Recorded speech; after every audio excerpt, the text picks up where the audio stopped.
and just wondered what is at the top of the list for that position that you think about when you're playing, and how different some of the concepts are since you end up with how much basketball has changed over the course of your career. I think I've taken pride over the course of my career on being able to, play 5 positions, or at least know, all 5 positions, knowing the commands, knowing, if I'm, guarding a big, what is the coverage? If I'm guarding a small, what's the coverage? And always trying to keep myself in a position where I could be anywhere on the floor.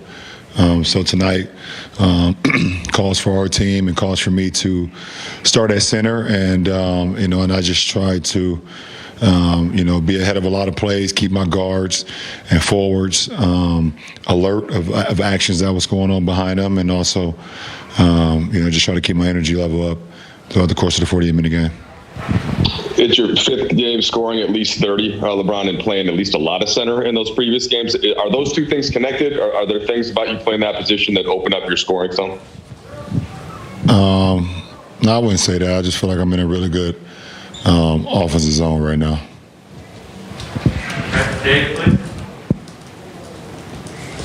LeBron, going back to like AAU or biddy ball, were you ever the tall kid playing center? Was that something that you did growing up? And when did you shift to, kind of playing with the ball in your hands, if you did play center or something? No, I never played center in my life before. I've always been on the wing or handling the ball. I think I was a skinny, lanky kid growing up, but I was never the biggest guy or, like the center position. I've always kind of played the wing or, kind of handled the ball. Yeah. LeBron, down the stretch, you and Russ were able to get into a bunch of different two-man game stuff. Fizz said that he thought that was a step for you guys. I'm curious, kind of, what did you see in those moments with Russ and Clutch, and do you think this was something you guys can build on? Well, I think it starts with other guys that's on the floor at the time, and obviously, with Melo, Leak, and AB out on the floor, that level of space allows Russ' ability to get into the lane and his ability to pass. And we're just working the two-man game. And if a defense makes a mistake on our two-man game, we have enough shooting on the floor at the same time where we can continue to make them pay. As you saw when Melo hit the big 3 by their bench, AB got a backdoor cut from one of the plays I had, from the plays Russ had, and also Russ was able to walk in for a layup as well because of that space.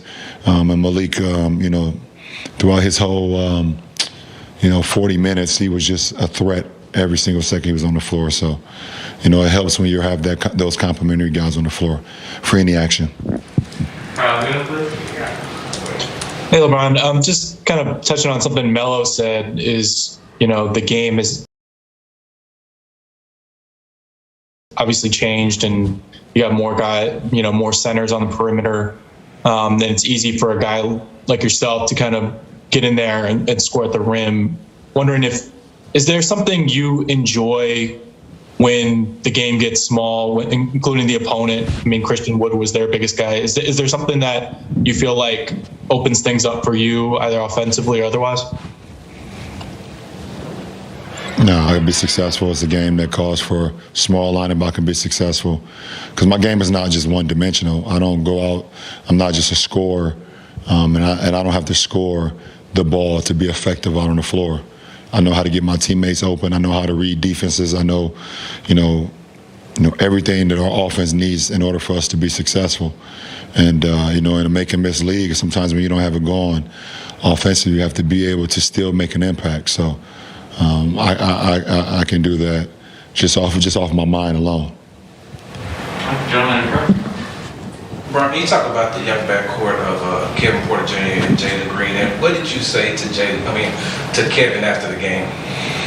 Well, it's 2 dynamic young guys who are very explosive, either with the ball, and with Jalen Green, his ability to come off pin downs and rise and shoot, is going to continue to get better and better as his game evolves. Obviously, the athleticism that both of them presents is really good. What I told Kevin Porter after the game, I think what's going to make him even a better player is what he's been doing as of late. Obviously, we know his ability to play with the ball, has some of the best handle and shiftiness in our league, but he's also, finding his teammates as well. He's playing the both game. He's playing the 3-level game where I can stay out here on the perimeter, make shots, and get to the paint, make shots, and when the defense, cracks down, then I can make plays as well. I think that's what also can help separate him, because he's playing a lot of point guard in his early career. After this difficult stretch for the team, how big was it for you guys to be able to close it out here at the end in this game? Listen, this is the pros. The hardest thing in this league is to win. At any level, any pro, any NBA, NFL, NHL, MLB, WNBA, so on and so on. The hardest thing to do is to win.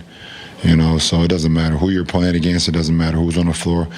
Everyone was drafted or signed or worked their way to this level for a reason. There are pros for a reason. So, anytime you can get a win in this league, you don't take it for granted. Have you ever thought about when you're going to walk away from the game? I know I'm on the other side of the hill compared to the hill I was on before. I know that. I've thought about it. Where I'm at with it, I'm still playing at such a high level. I haven't given it too much thought, but I'm in year 19, and like I said, I'm not going to do another 19, so I'm definitely not halfway in my career. I'm on the other side of the hill, so we'll see where the game takes me. We'll see where my body takes me and my mind. As long as my mind stays fresh and my body just stays with that, I can play the game. But I think the game will tell you, your body will tell you, your mind will tell you, and